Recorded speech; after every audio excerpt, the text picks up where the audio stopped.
una consecuencia del andamiaje de sanciones y bloqueos auspiciado por Estados Unidos y la Unión Europea. Altos funcionarios estadounidenses, entre ellos el ex director de la CIA y actual secretario de Estado, han reconocido el papel protagónico que ejerce Washington en la estrategia de conspiración contra la nación bolivariana. Desde Vietnam hasta nuestros días, las guerras son el alimento de las administraciones ejecutivas estadounidenses y hoy en Washington pues reposa un presidente altamente vulnerable a ser sometido a un impeachment, lo que las quinielas, a los conflictos en todo el mundo. Entonces, medios y políticos que conocen esta realidad en meses recientes han profundizado o han exacerbado el abordaje de Venezuela, centrándose en el tema de la movilidad humana con el objetivo de explorar los sentimientos de racismo y xenofobia que están muy a flor de piel en la élite gobernante republicana. La porofobia o la repulsión contra los pobres, y en especial si se habla de migración, se ha convertido en la versión de moda entre las castas gobernantes en Europa y los Estados Unidos. El odio de clases se les permite justificar toda clase de crímenes, negligencias e indolencias. No es la primera vez que surge una estrategia de este tipo. En diferentes momentos de tensión entre Cuba y Estados Unidos, el tema migratorio ha sido uno de los puntos principales de conflicto. Las restricciones de visas aportadas por Estados Unidos a los cubanos que históricamente habían tenido familias en ambos lados de la orilla por la cercanía geográfica y a la par el incentivo a la migración irregular con las políticas de pies secos, pies mojados, vigentes hasta hace muy poco tiempo, han servido de plataforma imperial para perjudicar el normal desarrollo de las políticas cubanas sobre la migración. Fuera de Latinoamérica, Estados Unidos y sus aliados han propiciado situaciones de movilidad humana para mostrar al mundo crisis dentro de aquellos escenarios en los que ellos necesitan o desean intervenir. Tal fue el caso de Irak. Durante los años 80, Hussein había recibido el respaldo estadounidense en la guerra contra Irán con armas convencionales y químicas. Sintiéndose apoyado, en el mes de agosto de 1990, el presidente iraquí invadió Kuwait. El ataque generó una condena internacional poderosa, en gran medida exacerbada por operaciones de propaganda, y concluyó con la operación Tormenta del Desierto, cuando los aliados de Estados Unidos invadieron en 1991 a ese país. Pero en ese contexto, la ONU impuso un bloqueo total contra Irak, que se mantuvo hasta el año 2003, lo que indica además que incluso después de la rendición de Saddam Hussein, la estrategia fue asfixiar a la población civil. Más de 1.614.303 iraquíes fallecieron por enfermedades que no pudieron ser atendidas a consecuencia del bloqueo. Entre ellos, 667.773 niños menores de 5 años. En mayo de 1991, la Armada Británica inició lo que se llamó la Operación Heaven en Turquía y en el norte de Irak, que posteriormente recibió el apoyo de los estadounidenses con la Operación Provident Comfort, publicitadas ambas como con objetivos militares y humanitarios y tal. Los movimientos migratorios en la zona causados por la guerra y el bloqueo, y que en cierto grado también afectaban a los kurdos que habían provisto de ayuda al ejército estadounidense, les sirvieron de excusa para imponer una zona de exclusión aérea. Citamos a Misión Verdad. Justificando esta acción bajo la premisa de proteger a los kurdos migrantes, Estados Unidos consiguió mantener al resto de la sociedad iraquí sufriendo los terribles efectos del embargo por varios años más. La proyección de que los únicos que habían sufrido los desmanes de la guerra pertenecían a ese grupo étnico creó una línea divisoria, no solo para justificar que el resto de Irak debía sufrir las condiciones de bloqueo económico, sino que su supuesta liberación estaba o en emigrar o en rebelarse contra Hussein, única manera además de restituir, según los Estados Unidos, la tranquilidad económica que ellos le habían quitado con su campaña de bombardeos y embargos. Luego de 2 conflictos armados en Irak que han mantenido a Estados Unidos en ese terreno, la población de ese país migraciones. El más reciente provocado por el terror impuesto por el grupo Daesh, el mismo que ayudó a formar el recientemente fallecido senador John McCain en su pretensión de derrocar a Bashar al-Assad en Siria. Otro ejemplo sensible lo vimos en Libia.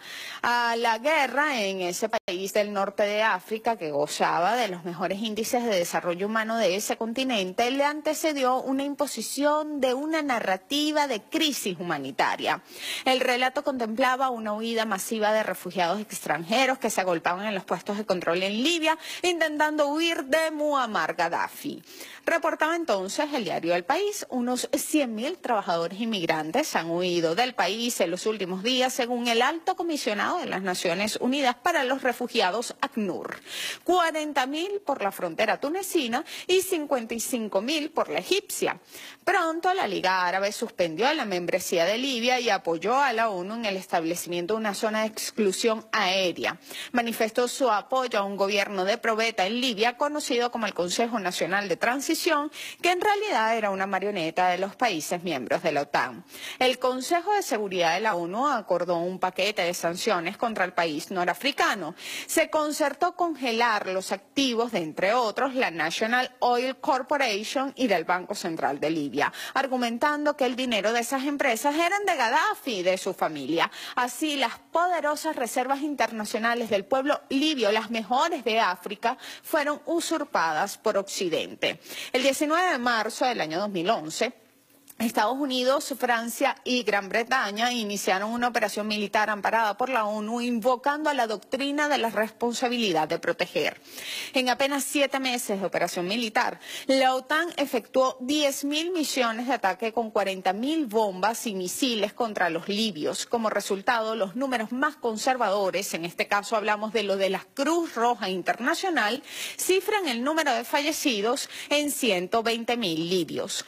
La ONU ha admitido que tras el derrocamiento de Muammar Gaddafi en ese país se ejecutan decapitaciones, crucifixiones, detenciones arbitrarias, torturas con electricidad y golpes, desapariciones forzadas, atropellos sexuales, discriminación, abuso a los inmigrantes, hechos de violencia contra periodistas y humanistas. Libia quedó devastada y a la merced de por lo menos 1.500 milicias que fueron útiles para la OTAN. La fragmentada nación se convirtió en el epicentro del tráfico de armas y de personas del mundo.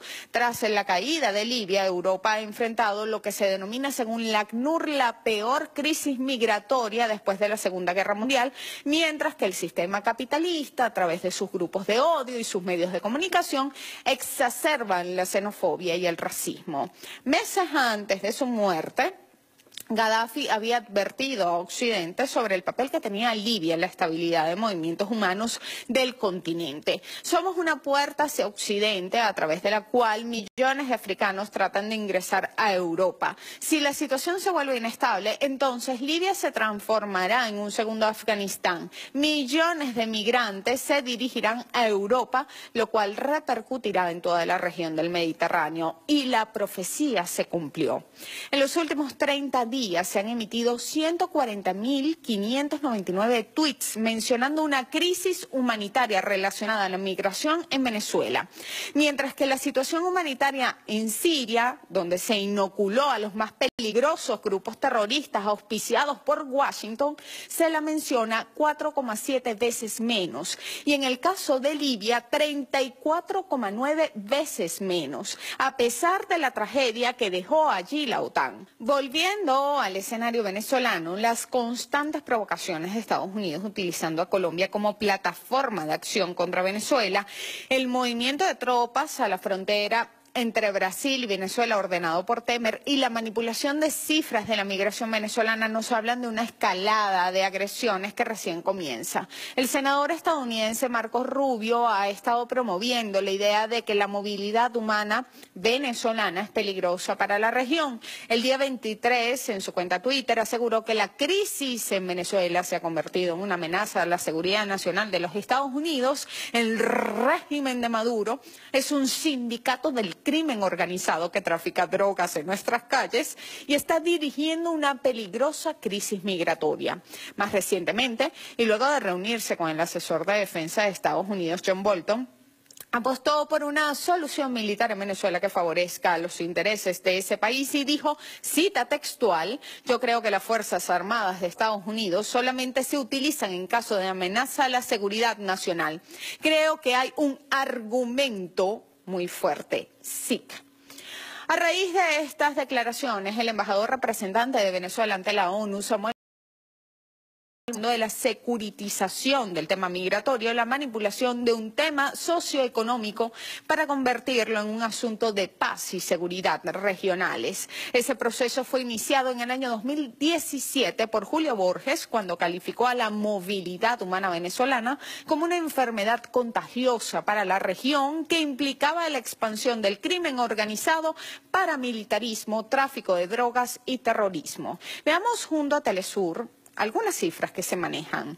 La Organización Internacional para las Migraciones informó que había 1.642.442 venezolanos en el exterior, los cuales no se consideran refugiados. La cifra esa de 4 millones de venezolanos en el extranjero fue publicada por el medio Tal Cual tras realizar una encuesta a 2.000 personas entre el 17 de noviembre y el 4 de diciembre del 2017. Esta estadística de escaso rigor científico fue replicada por El Tiempo de Colombia y citada luego por el periódico estadounidense The Wall Street Journal. De acuerdo con la División de Poblaciones de la ONU, 750.000 personas emigraron desde Venezuela entre los años 1990 y el 2000 y más de 2 millones entre el 2000 y el 2017. Juan Manuel Santos, expresidente de Colombia, declaró a Bloomberg TV que en su país había 1 millón de venezolanos. Felipe Muñoz, gerente de Fronteras de Colombia, tuvo que desmentirle aclarando que esta cifra era la sumatoria de toda la población venezolana que podía estar en Colombia en ese momento, incluidos aquellos que permanecían por poco tiempo. Porque un estudio de la Organización Internacional de las Migraciones y el Ministerio de Relaciones Exteriores de Colombia, realizado en puntos de cruce fronterizos oficiales y no oficiales, reveló que el 67% de las personas que cruzan la frontera son de nacionalidad colombiana. El 69% de las personas que cruzan la frontera hacia Colombia indicaron que iban a regresar a Venezuela el mismo día. El 23% indicó que regresaría en los próximos meses a su país de origen. Solo el 5% de quienes cruzan la frontera manifestaron la intención de permanecer en Colombia, mientras que el 3% dijo que solo pasaría por ese territorio para llegar a otro destino. El relato entonces de confundir lo que pudiera ser una migración económica con una estampida aterrorizada de refugiados cumple un doble propósito. Por un lado, distraer a los pueblos vecinos de los problemas reales de sus sociedades, conformando un falso enemigo hacia el cual desplazar todo el descontento social. Porque ya no es Maduro solamente, sino que es un gentilicio al que se le hace recipiente del odio por efecto de la mediática internacional.